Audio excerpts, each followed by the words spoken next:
All right. Welcome everybody who's joining live, and welcome to everyone who's watching the recording. Thanks for joining us today. My name is Rob Burnett. I'm the CEO of Netcapital Funding Portal.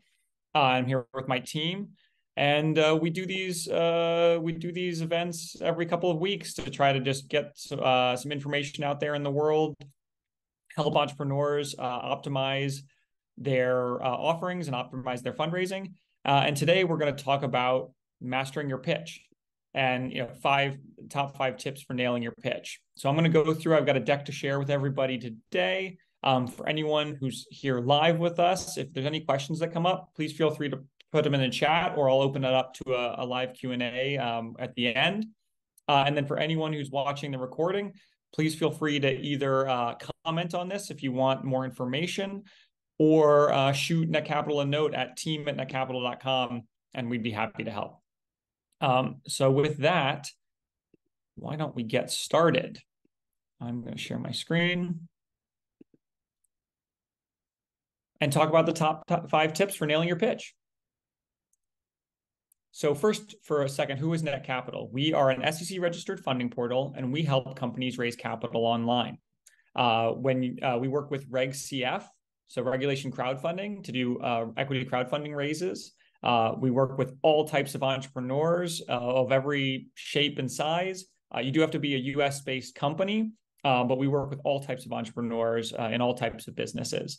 And for investors, you don't have to be accredited to invest. Anyone can invest based on certain limits set out by the SEC. Our system handles all of that. So we invite anyone who's looking to raise capital to come chat with us. We'd be happy to talk to you, and any investors looking for deals, please come to netcapital.com, take a look at our the companies available there, and make an investment if it's right for you. Okay, let's start with tip number one. One of the first and biggest mistakes I see entrepreneurs make is pitching their product and not pitching the investment in their product.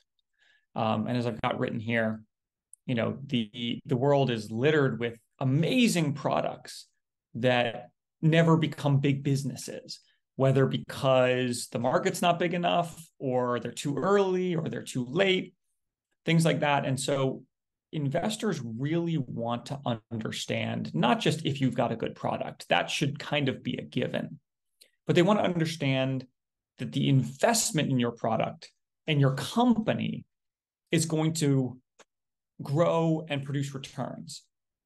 And so as you craft your pitch, you want to, of course, take some time to talk about your product or solution, but you really want to talk about how that product and solution is going to grab market share and allow you to grow the business and allow you to be profitable and allow you to become a bigger business.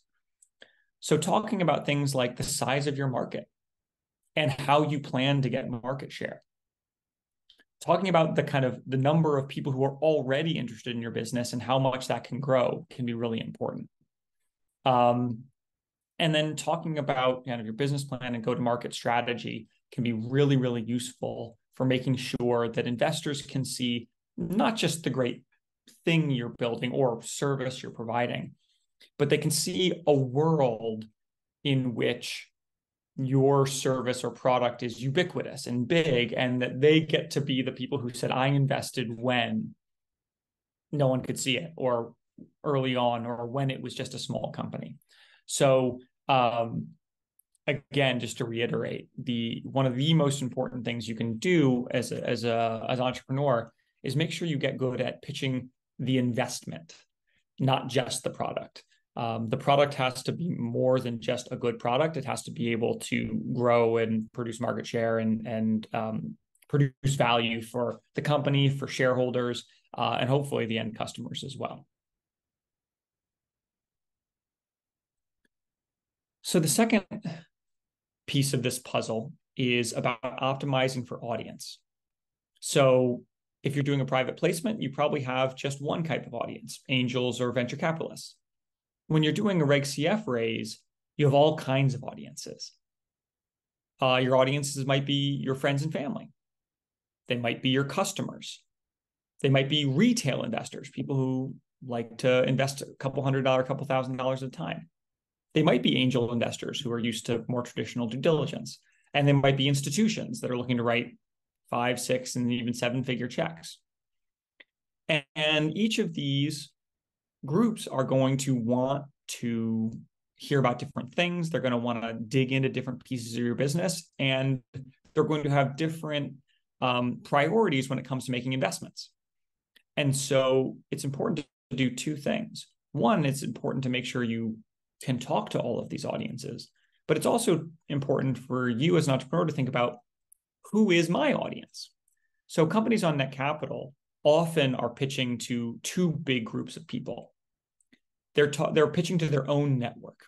Oftentimes that's customers or people in their network, like friends and family. Those people might really care about the founding team. They might really care about the environmental impact of the product. They might simply want to see the product exist in the world. And they might care a little bit less about what I spoke about on slide 1, which is they might care a little bit less about how big you can be, or the return on investment, or that you can grab a big market share. They might just care a lot that they want to buy the product for themselves and they want to help you bring it to more people. And return on investment might be a secondary concern of theirs. So often those types of investors are investing based on values or personal connections, or just having some fun, which happens all the time. They want to back cool products that they think are awesome. Speaking to them now, there's no one right way to speak to customers or friends and family or anything like that. But I encourage entrepreneurs to think a lot about who is their kind of customer close network market, and how do they like to be spoken to? What's important to them, right? If you're an environmental technology startup, making sure that you hype the environmental benefits of your business can be really important for your network, and that can be what you want to highlight. If you're a consumer technology company, you might hype the fact that investors could get first chance at your products, or your products might not exist if investors don't invest, things like that. And so it's important to know who your network is, who those people are, and then see what they and kind of study what they like to hear. Now, for investors, you're going to want to say something slightly different, akin to what I spoke about in the first tip. You're going to want to, with retail investors and with institutional investors and angel investors, all those groups typically like to see where they're investing first and foremost to get a return on their investment. So you're going to want to highlight how you plan to grow, how you plan to turn this investment and invest these investor dollars into your business to make it grow, to make it more valuable, and to build a bigger business. And so it's important, you might be talking to both of these audiences if you're doing a regulation crowdfunding campaign.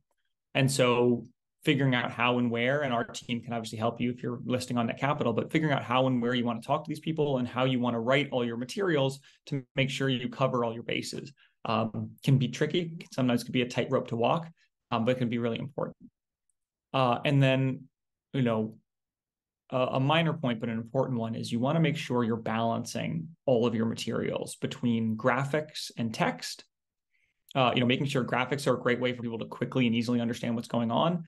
But often you need a little bit more thorough explanation in text. One thing I like to say is pitch decks often do not speak for themselves. Pitch decks are often designed and optimized for being presented, which means you have a person standing in front of a room, adding more context and color and answering questions all the way through a pitch deck. So if you rely simply on your pitch deck by itself to pitch your business, you can often run into pitfalls because the pitch deck actually doesn't fully convey the opportunity. But because you are not there to explain it, or because there's not further, it's not detailed enough, it can lead you to, or it can lead investors to not fully understand the opportunity, and therefore companies can miss out on investments. Let's go on to tip number 3. Credibility and excitement kind of go hand in hand. And I think it's an underutilized tool for too many entrepreneurs. So let's talk about credibility first. Credibility is actually quite easy to build. And credibility usually comes in two basic forms in this context. First is credibility as an entrepreneur and as a founding team. Some of you might be starting a business and it's the first thing you've ever done. You might be in your college dorm room, or it's the first thing you're doing, or you have no relevant experience in the space. That doesn't necessarily mean you're not credible in what you're trying to do. It just means you have to be careful and be more thoughtful about how you produce credibility. But even putting the logo of your university can create credibility, putting a logo on your pitch deck, certainly putting the logos of anywhere you've worked, even just sharing how many years of experience you have in a certain field can create credibility. And I think too many entrepreneurs put their team and themselves kind of towards the end or last. And often investors can get most excited about backing the people behind the businesses. And so, don't be afraid to brag a little bit, certainly tell the truth, but put yourself out there and show the world who you are and why they should back you and your founding team. So again, logos can be very powerful. Talking about years of experience. If you are an expert in your space, call yourself an expert in your space. Hey, I'm an expert at equity crowdfunding. I've been doing it for 6 years and I've done X, Y, and Z, and that can build credibility, and that will help people be receptive as you pitch the rest of your business. And then the second piece of this is excitement. And this can, go hand in hand with credibility. Sometimes it's called social proof. Building excitement around the business can look like having, customer or beta tester recommendations and testimonials. It can also come in the form of telling people, hey, something big is coming, building excitement and anticipation by teasing that you're going to start a campaign, but not letting people know yet, encouraging people to sign up for a list and be the first to hear, things like that. And then finally, getting third-party validations for both yourself and for your business, right? Whether that's third-party experts, patents can create credibility, looking at third-party experts or other IP, being vouched for by a celebrity, or certainly a celebrity in the space you're in, someone who's credible, someone who might have built the business before, maybe who's on your board. Those can all be really good things. So those are all things you really want to make sure you highlight as you build your business and as you build your pitch.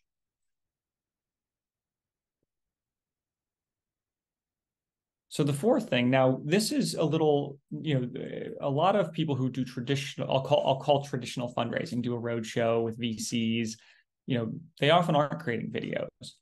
But for the rest of us, whether we're doing, equity crowdfunding or whether we are just on our site or on our own website, driving excitement, video is an incredible medium for driving excitement around your pitch. So, working on a 1 to 3 minute video that concisely explains your business is going to be really good. It's a really good practice for becoming concise about what is important about the business, what people need to know, and for building, what I'll call like the storytelling muscle. Telling a story is really important because, as a person with much more experience than me talking about pitches says, like, everyone's got one of these in their hands, this phone, and this phone has all of human knowledge in it. And so when you want to capture someone's attention, you have to basically be more exciting than anything else in the world for at least that small period of time. And so being able to tell a compelling story and grab people can be really powerful. And video, again, is a great medium for doing that. So, making sure that and practicing and trying to build credibility, build excitement by being able to put together a concise few-minute video that really does explain your business is both a great exercise and then an incredibly powerful tool to send around, to post on social media, to have available to any potential investor. It can be really powerful. And one piece of advice on all of this is a lot of a kind of small minor point here is that a lot of entrepreneurs get caught in a trap of attempting to look almost too professional. they say, okay, if I'm going to make a video, I need to pay a big production company, or I need to make it look really good. I need to have high quality video with lights, and I need it to have graphics and music and all these things. And, or maybe not even have me in it at all as an entrepreneur, right? It's just about the business. Maybe it's animated, all of those things. There's all kinds of tools on the internet now that can make very professional looking videos. The problem you run into, especially as a startup entrepreneur, is that as soon as you start to look relatively professional, you actually kind of blend in with the crowd. You look like just another product or service that you can find on the internet, and it can make you look generic. And so I often encourage founders to put themselves in front of the camera. It builds credibility, and it actually converts very well when you talk about click-through rates and investment rates, et cetera, to just simply speak to the camera and to show the world who you are, and to make some mistakes, and to have low production quality, and to just make a personal connection in the kind of world of the internet where everything seems so arm's distance and sterile, or it's all about clicks. Having someone talk to the camera and say, hey, listen, here's my business. Here's why I think it's important. I'd really like you to invest in me. That can be very powerful and very compelling stuff. And it can be done on essentially zero budget with a little bit of know-how, and basically any camera from today's modern phones can take production quality video. So as long as it's clear, and as long as you articulate well what your business is and who you are, it can be a very powerful tool. And so don't let kind of ability to edit videos or production quality get in the way of making something like that. And then moving on to my fifth and final tip for today, tales old as time: practice, practice, practice. But I want to actually emphasize this, right? Because it's easy to hear that, and it can be hard to actually know what that means sometimes.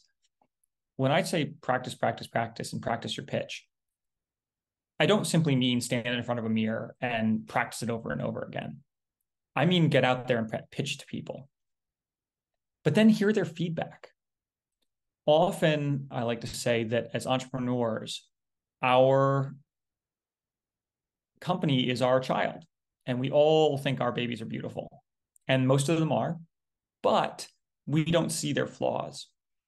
And so when you live a business day in, day out, you can really run into this problem of not seeing where the holes are and skipping over some of the subtleties because you know it like the back of your hand.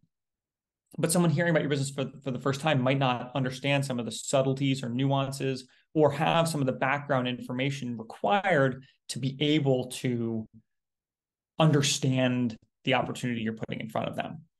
And so I think, entrepreneurs often make this mistake of only pitching when they've got a hot investor on the line ready to go, and never practicing it beforehand, and then not asking for feedback, whether the person said yes, whether the person said no, not only asking for feedback, but then incorporating that feedback for the next time. When I worked with Techstars, which is a preeminent startup accelerator, working with some of the best startups out there, we would do pitch practice for 3 months straight every week, where a company would come in and pitch, and then we would tear it apart. And it took 3 months. And by the time you got to the end, you got some really great sharp pitches, but every week they got torn apart and edited and moved around and things like that. And so, I really, really think that, it can be tempting to think that, I'm not a presenter, or, public speaking isn't my thing. I'm a builder. I'm better one-on-one, all those things. As an entrepreneur, you have to be a salesperson. You have to be able to get out there. And so, I encourage entrepreneurs to get out there as quickly as they possibly can, and as often as they possibly can, and pitch to everybody, pitch to their Uber driver, pitch to their parents, pitch to their colleagues. Because if you have open ears and you really listen to the feedback, you'll get better, and you'll find where the pitfalls are. And the result can be a very, very compelling pitch that can really land with a broad group of people. And it'll make you a better entrepreneur, a better salesperson. So with that, those are our top 5 tips for nailing your pitch. Really appreciate everyone who sat here and sat in to listen.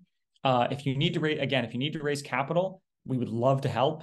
Netcapital, we pride ourselves on working directly with entrepreneurs and helping them as best we can. Feel free to shoot an email to team@netcapital.com, or if you're watching a recording of this, feel free to comment on this post or reach out to us via socials. We'll get back to you. And as always, you can always come to netcapital.com, and we've got forms there you can fill out, and a member of our team will be right with you.